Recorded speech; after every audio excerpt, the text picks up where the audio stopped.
بسم الله الرحمن الرحيم. الحمد لله رب العالمين، أصلي وأسلم على سيد الأولين والآخرين نبينا محمد وعلى آله وأصحابه أجمعين. ما بعد كرنا حزم لي دو معنى قرآني هي كخوا جل جلاله جار هي اللي يك آيات عندها كوي عندك عتوا بيرخو معني بهني نوا شو هو ما زور ضرورة بوصفي أوي جنجين بوصفي أوش كطالب علم شرعين. خوا جل جلاله بجيلي دواي پیغمبران عليهم الصلاة والسلام بپروردكراواني دستي پیغمبران عليهم الصلاة والسلام درباريان نفرمي وجعلناهم أئمة يهدون بأمرنا لما صبروا وكانوا بآياتنا يوقنون. دواي پیغمبران عليهم الصلاة والسلام جيلك ما لها هاولانيان كرد إمام بيشواي خلقيان هداية دا بأمر فرمان وحي إيما بو شرعك و پیغمبران هاتبو یا دشي او هر وصفي خودي پیغمبرانيش بي عليهم الصلاة والسلام كاتي آرامیان گرت او پلو پای گوريمان داني للدين دا وكانوا بآياتنا يوقنون هم كيقين الدنياي گرتني در حق بآيات وبلين خواه جل جلاله فابو الصبر يقين آرام قتلنا سر زحمتي وناخوشي ومشقات لقل يقين الدنياي بوعد خوا جل جلاله. هموذا ابن القيم رحمه الله يفرمون الشيخ مان ابن تيمية رحمه الله دي فرمو بالصبر واليقين تنال الإمامة في الدين أو قاعدة كي بآرام قرتنو الدنيا بون بوعد خوا جل جلاله بآتكاني خوا جل جلاله إمامة لدين دا بدستي كواب كورينا نقبة مكتبي قورة نبا كنال يوتيوبي قورة نك بواك فلان كاس بوست دكا على فيسبوك 5 كي بس لايك بودي 2 كي بس كومنتي بودي إمامة الذين بوشتانا بدستناي نبو بلان ما شاء الله فلان كاس بر بحري لبلا هر شي هر دمي دكاته وهر آياته وهر حديثه وهر نظمه وهر شعره وهر كلام علماء وهر كتابه مرتنيه قورتين عالمي أمتي محمد صلى الله عليه وسلم لدواي بيغمبري خواه صلى الله عليه وسلم تشيه نقول في أموان تشيه بدياري كاوي شخصك تشيه أبو بكر رضا ورحمة الله دم خوش أبو بكر ما حجمي مكتبكي تنبو يعني كوا حجمي مكتبكي تنز ما يدزاني فيجكي لفيسبوك سان الله يشيهبو هيج كاملة وانا مكتبكي من هموزار ببرادران رمضان بيموا مكتبكي من هندي مكتبكي هر شوار إمامكي إمام أبو حنيفة ومالك وشافعي وإمام أحمد بس أخو علم بوشت أنا نابيوري زي أبو بكر بتبوا أو أبو بكر رضا رحمة الله عليه بوك كاتي معراج مشاغبة كاين دوا كاتي معراج كيعني آخر إذا زح حدث شيء قولبو باور بيكرني قرز بو كبيا وقضليه هر أوشو لما كوا شومة بيت المقدس بيجنجين بو بيغمبران كردوا شومة آسمان وهاتومه آسمان جو آسماننا شو ما خدمت پروردگار وهاتومه هر نهمان شو يعني حتى بعض الإيمان دارانيش أقصيص أبو جهل يا غيري أو قلت يا جلي برادرك الدولاتي وهم جار برشي دقري أبو بكر شي قلتوا قلتوتي أوشو من تومة آسمانو هاتومه هر أوشو قلتي واي قلتوا جاري والله هذا الله يوتي جا خو من لو زيادة باوري بيدا كم بيانيان يوران جبريل لو آسمانو دي وحي بوده هنا كي هو الموضوع لو زيادة ريش بالله باوري بيدا كم أو يقيني أبو بكر رضا ورحمة الله أو بكر كردوته أو أبو بكر أو نمون السيد عجيباني كلا صبروا لآرام قري هاولان وزاناني أمد دادي بينن أو بياواني كردوته أو أقرناها بالرزان هندك شت هي بوكو مشقات دردك مشقات دي يعني ايش اللي برا وسبليته لنا او مكتبيه زور خوش زور آسانه جيرفاني برباره بيوركات بيو خارنيش خوش بخاو بيته ولا مكتبه دانشو مشغلات ومشقات نبي والله همو مكتبه مخندوته او براورد بهندق مشقتي ديكا هر قرسي وزحمتيني يا باج بزانه لبرد بيني جاري وهي همان شخصيه تواني لبرس بليد دابني شيء ناتو أنا بياني أمشي بمسجد ناتو أنا هالصي بياني بمسجد زستانان ناتو أن تقبل يوكا يكم بياني سرماي ليدا برا بمسجد ئەو نابتە ئیمام لە دینی خوادا جەل جەلالوه ناتوانێت کەمێک تەحملی گەرما و تینوێتی ڕۆژی عاشوڕا بکە خەڵک عەوام لە مزگەوت خەڵکی نەخوێندەوار عامی بە ڕۆژووە ئەو بە ڕۆژوو نووە نییە بۆ دەڵێمە دەرسمان خوێندووە بە ڕۆژبوونی عاشوڕا سونەتە هاتووە سێر فائیدە نەکردن لە عیلم خەڵک کە پێی دەڵێ بە ڕۆژبوونی عاشوڕا سونەتە دەڵێ زۆر گەورەیە بە ڕۆژوو بوو ئێمە ئەوە فێربووین سونەت یانی واجب نییە بە ڕۆژوش قەی ناگەین بە ڕۆژوو نابوو ئەوە نابتە ئیمام لە دینی خوادا جەل جەلاله ئەگەر نازانم چیشی لەبەر بێ ئەگەر هەموو مەکتەبە شامیلێکی لەبەر بێ دەبینی خەڵک لە جامیعە لەگەڵیەتی گەنجێک کە بەس دەزانێت قورئان بخوێنێتەوە کەمێک لە معنای قورئانیش دەزانێت زۆر جوانتر و ڕێکتر چاوی لە چاو لە بەرامبەر شتێکدا دەگرێت کە نابێت تەماشای بکە ئەو نایتوانێت بەو سەبرەوە ئینسان نابتە ئیمام لە دینی خوادا جەل جەلاله ناتوانێت بەسەرەوەدا زاڵ بێ وەڵا ئەوە خەریکی فڵانە ئەتاریم لەسەر مۆبایلەکە فڵانە گەیم نازانم کاتی دەرسە ناتوانێت سەبری ئەوە بگرێت یەک کلیک و دوو بقاتە جیرفانی و بڕاوە دەرسەکە ئەوە نابتە ئیمام لە دینی خوادا جەل جەلاله ئەنجا کوڕیان بەشەر بەطەبع ناتوانێت سەبر بگرێت لەسەر سەبرگرتن ساڵ و 2 10 و 20 و 15 و 40 ئەگەر یەقینەکی نەبی یعنی کابرا خواردنی زۆر خۆش لەبەر دەمی داناوە پێی دەڵێی نەیخۆی نایخوا بۆ خواست بینێ دەڵێی نەیخۆی فکرشی دەکاتەوە کورد لەو ڕۆژ نەمخوارد بەس ڕۆژی سێم زۆر حساب بە قسەکە ناکە بۆ نەیخۆم کە بەس ئەگەر یەقینی هەبوو بە وەعدێکی گەورەتر نە سێ ڕۆژ 20 ساڵیش دەبێ نایخۆ ئەگەر پێی بڵێن کوڕی چاک ئەو خواردنە خۆشە لێرەوە نییە بابی پێی بڵێ بزانێ بابی ڕاست دەکا بابی کە قسەی کرد ڕاست دەڵێ کوڕم ئەوە تۆ تەمەنت 10 ساڵە هەتا 20 ساڵی لەو خواردنە مەخۆ کە بوویە 20 ساڵ کام سارە لەو شارە زۆر شازە وەت دەکڕم خەرت ئاوڕیشی بەلادا نادێت هەر حەزێکی بووی ناچێت هەر بە زۆریش دەرخواری بڵێم کاکە پەشیمان بووینەوە نایخۆم کاکە ئەوە چ پێوانی بە بابەتەکەی خۆمانەوەیە گەنجێک هەرزەکارێک کە بە هەر لادا دەڕوانێ مەشغەڵەت و شتی بێ سەروبەرەیە ئەوە ئینتەرنێتە ئەوە دەمە گیۆرۆ دەست پێ دەکا و دەمە کۆپا ئەمریکا دەست پێ دەکا و دەمەک نازانم پۆبجی ئەپدەیتی نوێی بۆ دێ و دەمەک نازانم ئەگەر یەقینەی بە وەعدی خوا نەبی جەل جەلاله کە ما عندكم ينفد هەرچی لایەوە هەیە هەر تەواو دەبێ هەر ڕۆژ و دوو ڕۆژەوە ما عند الله باق ئەوەی لای خوایە جەل جەلاله ئەوە دەمێنێتەوە بل تؤثرون الحياة الدنيا ئەنگۆ هەر پەلەپەلی ئەوەتانە دنیا پێشخەن پێش قیامەتی بخەن والآخرة خير وأبقى قیامەت باشتریشە و زیاتریش دەمێنێتەوە یەقینی بەو شتانە نەبێت ناتوانێت خۆ بگرێت لەورە جەماعەت عادەتەن کە دەرس دەست پێ دەکات چەند کەس دەدەرسە 120 کەس دوای 3 مانگ چەندی دەمێنێتەوە 90 دوای 6 مانگ 70 دوای 10 ساڵ 2 کەس بەڵام سەر لەو شارەدا ئێستا کە هاوینە چەند تەڵەبە هەن لە تەمەنی گۆ دەرس دەخوێنن هەزاران لە مستەقبەل خوا جەل جەلاله لە دینی خۆیدا چێ دەکاتە ئیمام چەند کەس 5 4 6 ئەو هەزارایی دیکە نەقسەیان لەو سەبر و یەقینەدا نە لە زەکاوت کوڕە تالیبی عیلمی شەرعی جارێ ئەوە دەزانێ ئەوەش هەر وەکو پۆلی 12 مەکتەبە زیرەشی لە موشنیم ترە جارێ سبحان الله طالبی عیلمی شەرعی وەندی بە دوای ئەوەدا دەگەڕێ ئەوە چ خواردنێک بخۆم بۆ زاکرە باشە بە دوای ئەوەدا ناگەڕێ ئەرێ سونەتەکانی پێشنوێژ دوای نوێژ چۆنن دوای نوێژ 4 ڕەکعەتەیان نییە زۆری بەلا مهم نییە زیکرەکانی بەیانیان و ئێواران وەڵا ئەویش زۆر مهم نییە زیکرەکانی دوای نوێژ وەڵا ئەویش نازانم بەسە تو پێم بڵێ چ خواردنێک بخۆم بۆ فیشت بە خواردن بەڕێزان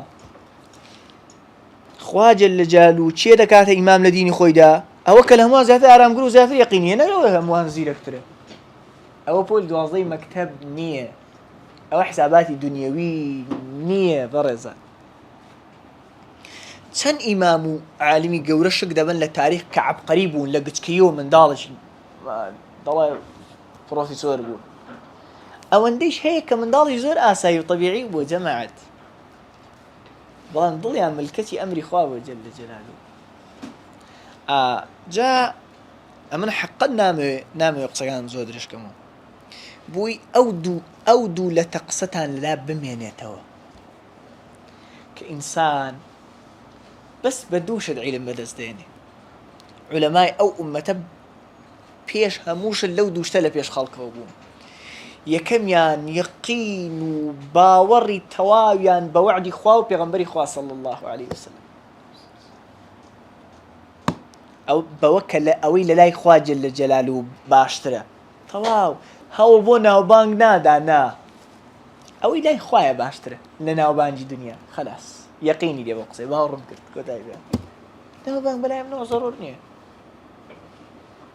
بابەتێک هەر زەڕوور نییە قسەی تا بکەم سێڵفێک بۆمە 5 قسەیرام هەر بەڵێن ئەوە فڵانیش قسەی کردە زێ تەماشای لایکەکان بکەم چەند لایکات ئەو بۆ ئەوەندە لایک هاتووە لایکەمە جایدا دوێ زیاتر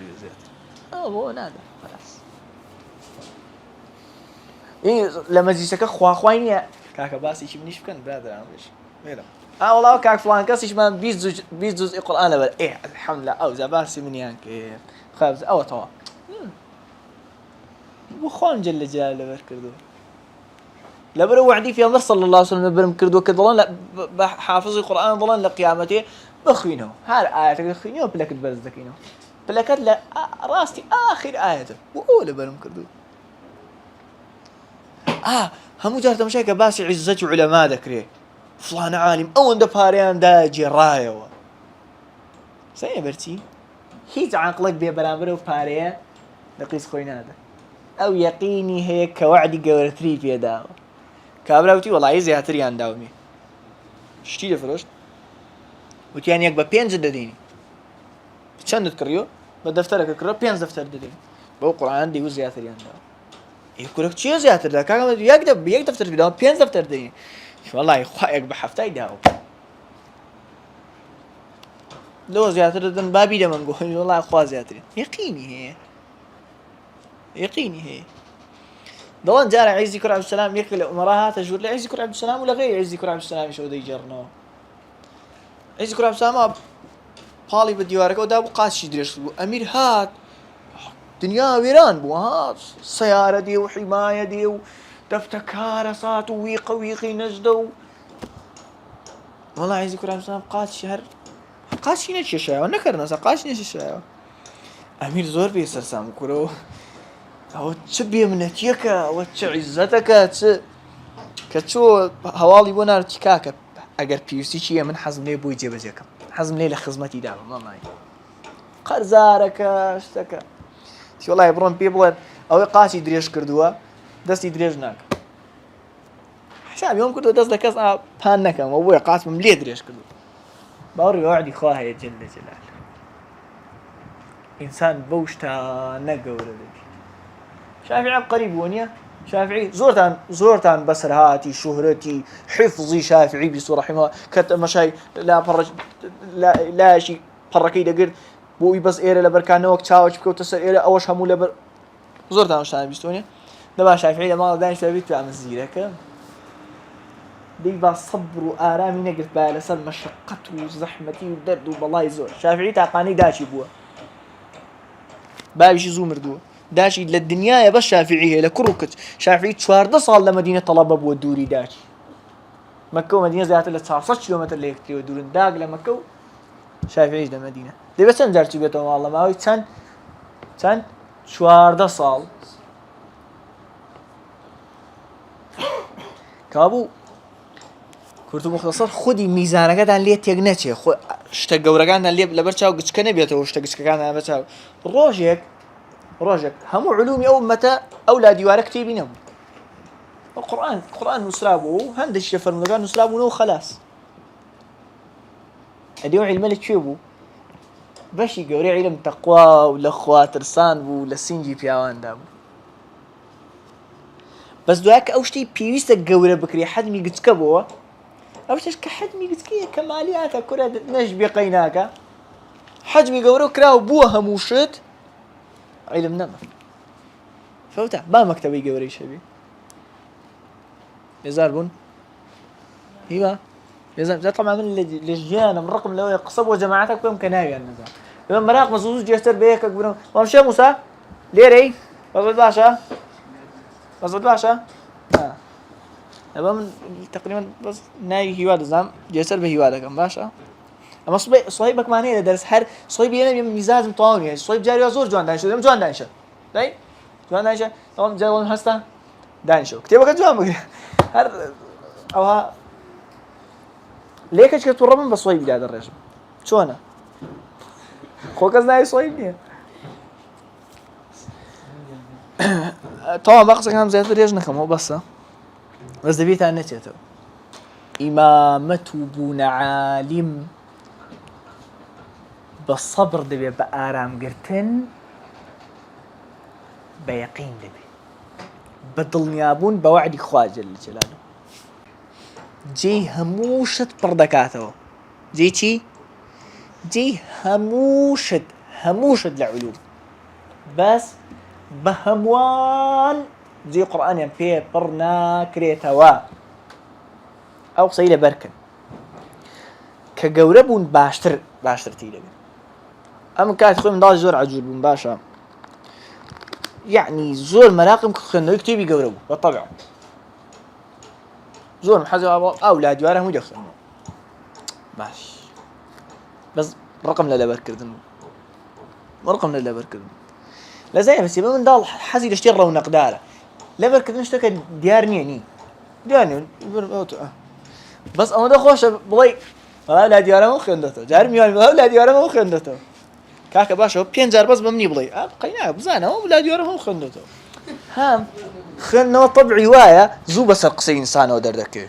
بركتب كتابش بخينه برونا دري سميك لو كتب أنا خنمو ساعات شاورنا وجوري يكسر تأثير وكتاب مسألة ودردك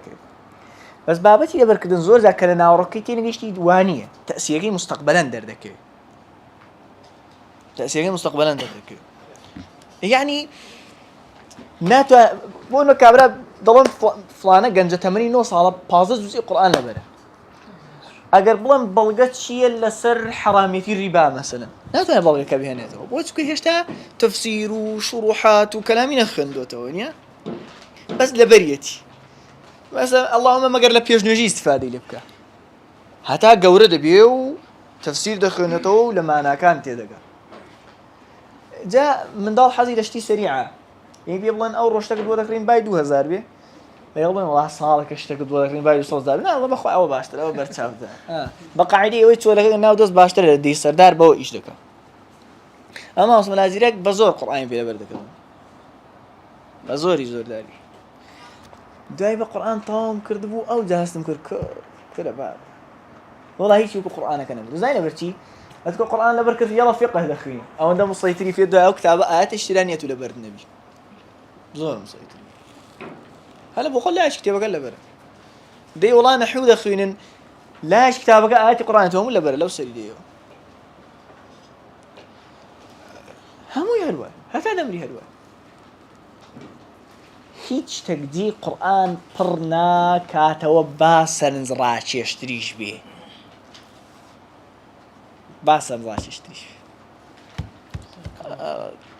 قرآن إلى بركن بس قرآن إلى بركن خلاص بس قرآن إلى بركن فرمو أولاد ديوارم خيمتو يعني أولاد ديوارم لبرا أولاد ديوار لبرنا كريه لبرنا كريه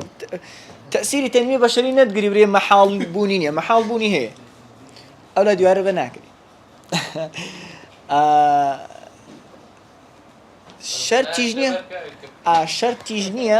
شرط تجنية إنسان هموشت هر لبربك شرنية أو شت لبردكري كمفروضة همو كاد للاد بيه بويا ما القرآن يا كم زار لبردكري لبركنيش تك فقط قرآن ضروري يزور طبيعي ما وصل والله أو بيت الشعري كاد خوي خدمان لبير مكرت زور طبيعية والله يزور عيب والله أخوات فرميتي أواه تي إنه عيبة بس يعني يزيد كلوتي يعني بالتالي قرآن لبركن أجر في يشتكر وازده مش تشبينه أمان جماعتك لو لاش طلبة جاي من نحيان نخين أم قرآن لبدك زان حب بوزي زورة فقي زور بوز لسه نحو زور مهم أول كضرب زيد إعرابك نازاني كعك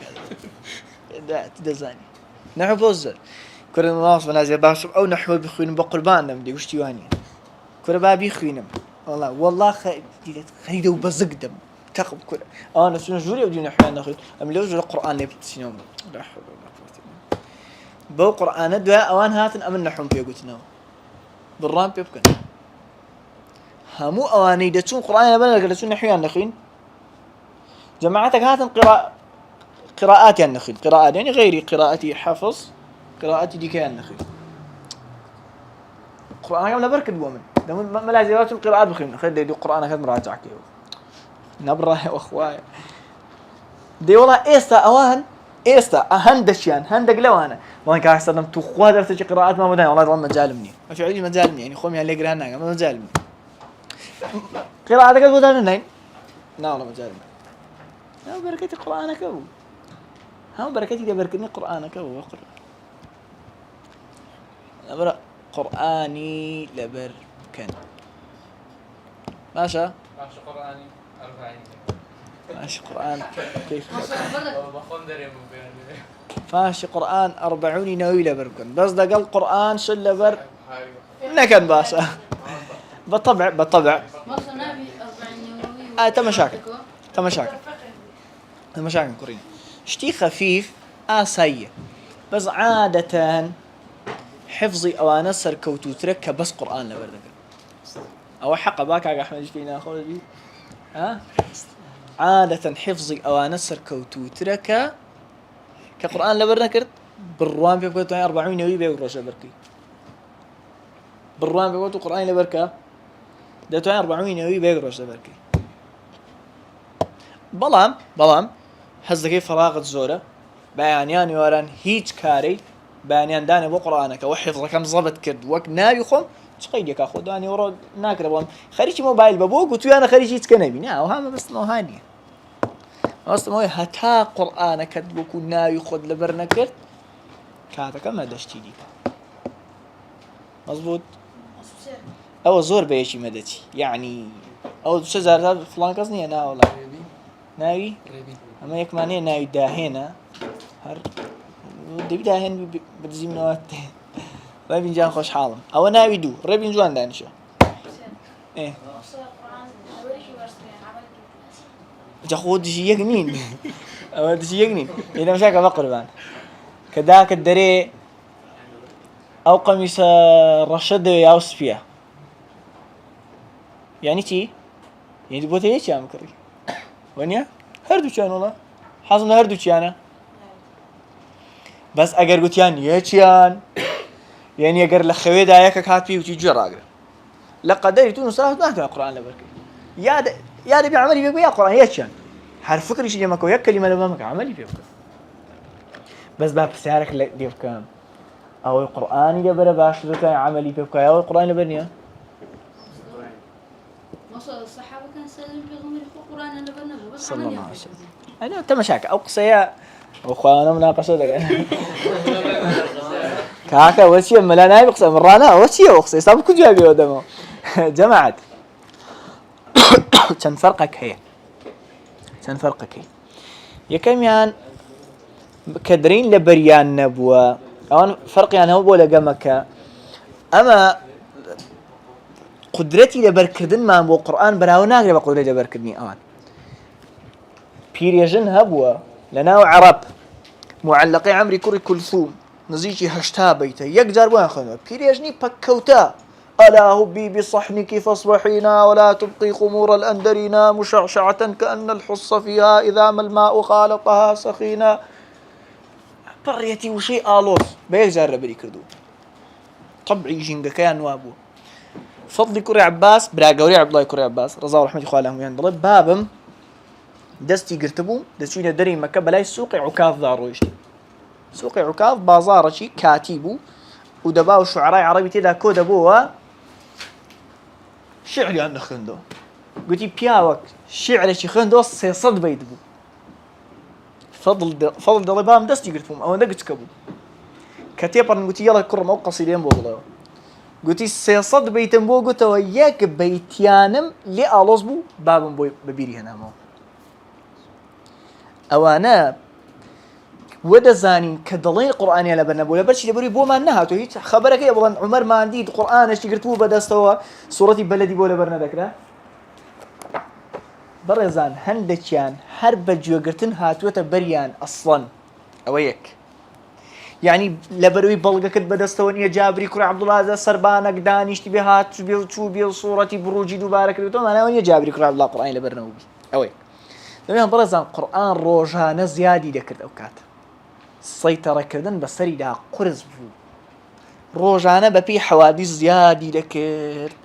إساتو قرآنك بحاضري وبتوابوية بدست أودو سي أوك بجيو قرتن لبرينا بو تشي ديتواني وهم قرآن كوب كاتو هر يكو قطعي لا يكك هر قطعي لا يكك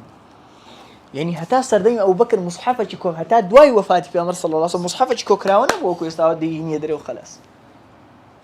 إيه ظروفي من بظروفي أوان بلاورد ناكري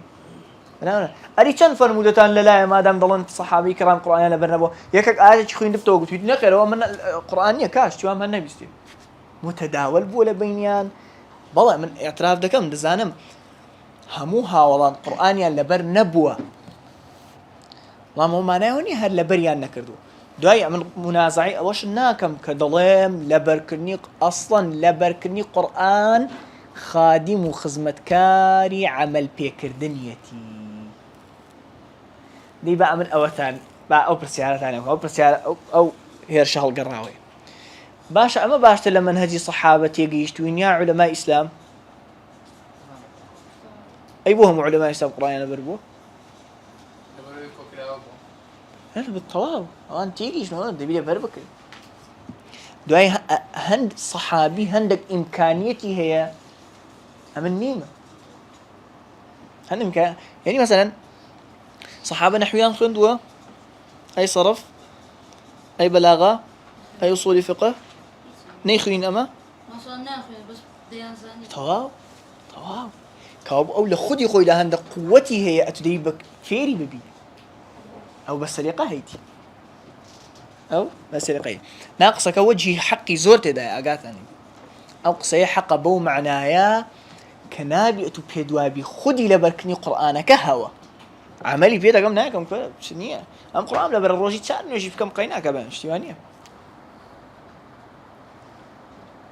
يعني تعاملي تقول القرآن بلا بركدن طاو نابي مظبوط هيوا ريبين مظبوط يلا وصلت بسيارة دربارية لو كنت ذاك عايشة درباري أخلاقي في النمبر ما صلى الله عليه وسلم يا أخلاقي باشا تجوين هذا إيه وقتي لعالم الله قال أنت كان خلقه قرآن باش أوش تجاتي قصة كي مناك زين برشي لبر في أمر صلى الله عليه وسلم صفة جوانا كاي ناجم يدري آخر يختشن دلو بجميرم دي دست باق بو راس جو بو دي بي لا كاكا قرآن كي بينا بيخوينه أو خلق في أمر صلى الله عليه وسلم خلاص قلنا فرق القرآن يجي لبر كل عملي فينا ده مشاكل شيء شيء كتير مان القرآن مو زيادة إيه هرباشة وش كلامني مشاكل قرينة متناقضات دخوتها دروز مكان متناقضات دخوتها دروز مكان وبايك والله الروجاناتو نايد أخويا دنوي غارتي عنكم يخش دوش تديش يقنين يعني نازم بو بيتانوا أو القرآن لبرك العملي فيناك يعني دور سعيد كمان نكتة خوش هي قلتي كابلا قلتي باسي بياو كراو تيان فلان قرآن لبرا يقولي والله كمثل الحمار يحمل أسفارا خواجة الرجالو نموني أو عالم يهودياني كالتوراة يندزاني بس عمل يان بينا ذكر فنوكو جودريج ويا بارش كتابي لي باركي يعني جودريج أخو استفادة يو بارك تبي بشتي نكلو بس باري قرص بوا أجتي أو هاي ثم الله كنت مكرم أتو كرشي كتير شيء ببستوني أو قال أو كربي كتير ببستوني تو كرش كتير شيء ببستوني يعني با أو هم لنا بيا ما نوابي هركس قوانين بركن أو يعني عملي بينا كذي إيش شيء دري واي يشي دريوا وبي كوري كعب لسردين بيامبر صلى الله عليه وسلم هم قرآن لبربو بيامبر صلى الله عليه وسلم جاري لأنه يجي قرآن لبير كرد أو شرفين أو شرفات ما شيء لا يكرده وقتي أو بو بدراسنا كرناه دي بو أو بازنا كان يكز أو فضلي هي كز وبي كوري كعبة بيامبر صلى الله عليه وسلم بانجي كرد تيخوا أمري بيكردوم كصورته مزد بسردا بخنو وبيوتي بيامبر صلى الله عليه وسلم هر ناوي هنا مخال لوحي ناوي هنا أمري كرد وكأي محمد صلى الله عليه وسلم برو قرآن بسر وبيدا بخنو قلتي بالله وبيدستي كرده قريان نخوش أي بو أونالن إلى بي وبي قرآن إلى بربو أي بو أونالن كهرتشي هتا قيامة قرآني بخين تو أجرو بالاش تقول بو زيدي كوري ثابت يجدر بو زيدي كوري ثابت جنجك بو قرآني إلى بربو فضائل ها ابن الجوزي رحمة الله بها مجارد فهمي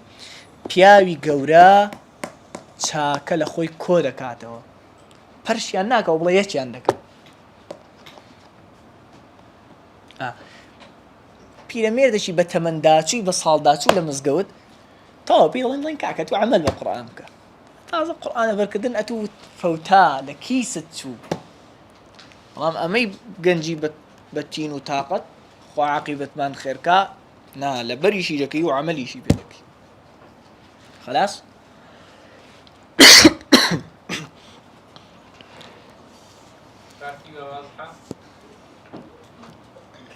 ايوه هيك بس يعني ملابس زين النية ايوه باشا دبر دكتور عملت أصلا بسيرة لقيامة دا قرآن هذا جيرته كتابك كذا قيته كتابك هم سبير باشا كو كاتك لبش خواي دور كدنا قرآن فينو كودفينو كقرآن للضلكان بس للدنيا دا او بشكل للدنيا دايا بس بو انا صرته بس بو او بشي للدنيا ما وخواج الجال القرآن هل دقريته او يديك نعم بشي ديك خواج الجال قيامة قرآن يجي جرته حافظ قرآن يشرح حافظ قرآن وغيره او بو دنيا باشا بقربان نازور طبيعية بس نازور خوش حالها كورينا فرسياري سيو سمرة عادة علامتي زيدش إنسانك كما أوا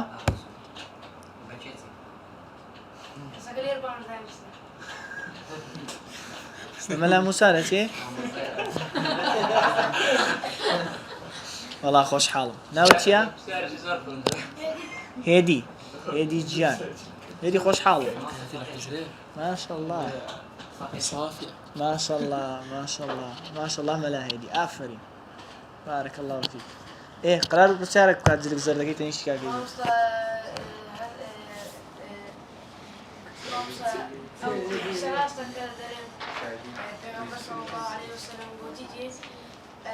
اگر بزنیم برای ناز گفت فردا کاری بپیو آن خوی آن حالیش راست يعني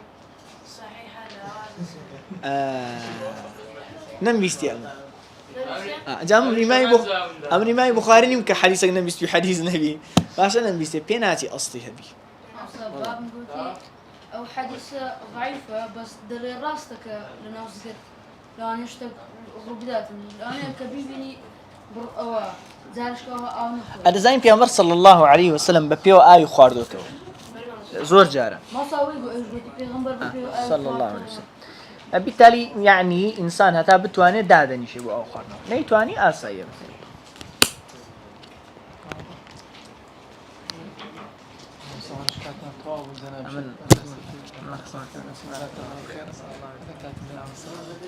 جماعة دستان خوش بي دەستی گەمە بۆ دەگەم دەتوانن نسرحەت خۆتان وەگرن بەس قسەکانی مامۆستا لە بیر مەکەن لە ئێستاوە حیفزەکەت مەزبوط دەکەیت باشە محەممەد تەمشان مەکە جارێک بیانین بۆ ژیاری کۆیە هەموو تەڵگای ماسۆ نازیە قورئانیان لەبەرە 15 دەکەن یعنی هەمووی یان هەمووی لەبەرە یا کەمی مایە 22 هەموو قورئان لەبەرە واللهی جارك بيجنجين نكر قطعي صورتي مريم خيدو كذلك يسرناه بلسانك لتبشر به المتقين أم لتبشر به المؤمنين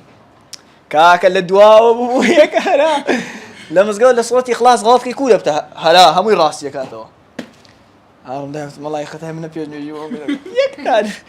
يكتب والله تبشر به المتقين ما شاء الله همويان لبريانه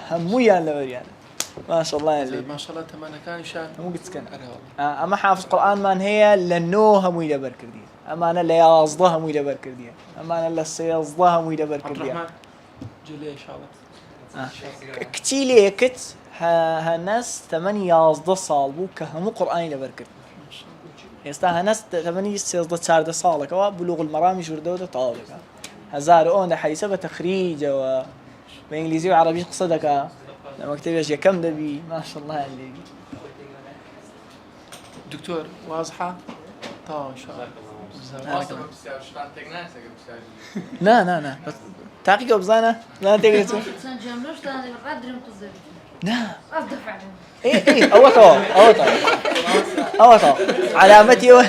علامتي ضل تيش تاع زيندو بشكو كفود ليك القش بودي دلاتي ويش تاع قوتي تداماو بس خولا مش كفوش تيك القش نامته واهي دي ودرسي كم بحث السعيد بن ذكر سعيد يعني هذا احمد سيدي سعد هذا كتابه كان او كتابه نبري ايه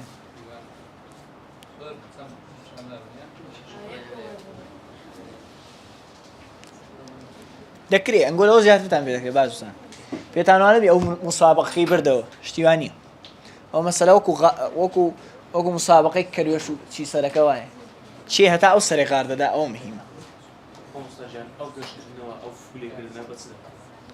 أم بما بخينوي سيري علماء كبار ذكري إنسان هتا دمري مفروض السيرو جانامي عالم جورجاي وما تحرب خينته حرب خينته هیچ توقع اونیه حجمي خوت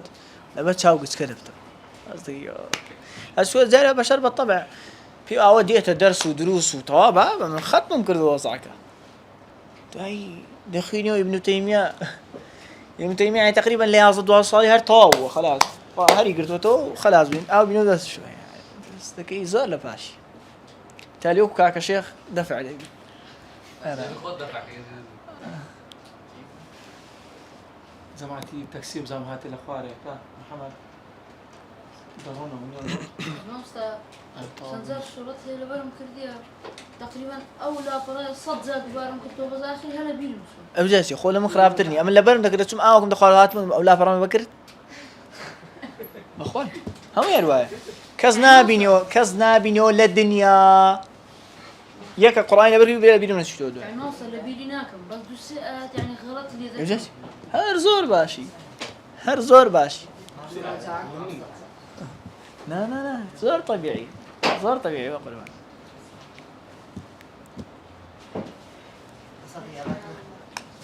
جابت كم لبر سامشن ده تو عندك اسمي ما تسيروا ل 40 قلتم حكي ميواني كيف خوشي نقول كده كده ناموا استقالوا انت شكلك كيف هذا صار خطر صار شيء هذا لا 40 بخذ هذا خطي صار خطر والله وصل جنبك من هذا الشيء في الشمال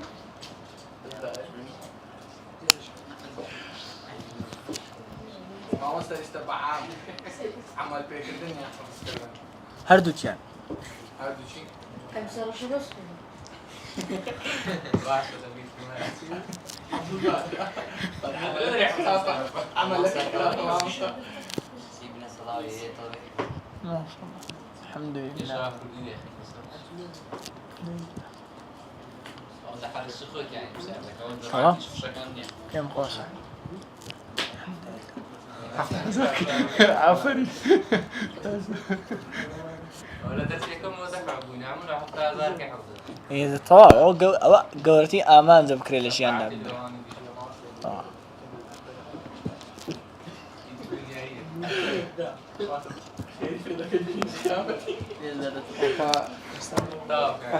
زمان ما مصادر سيها وش بقى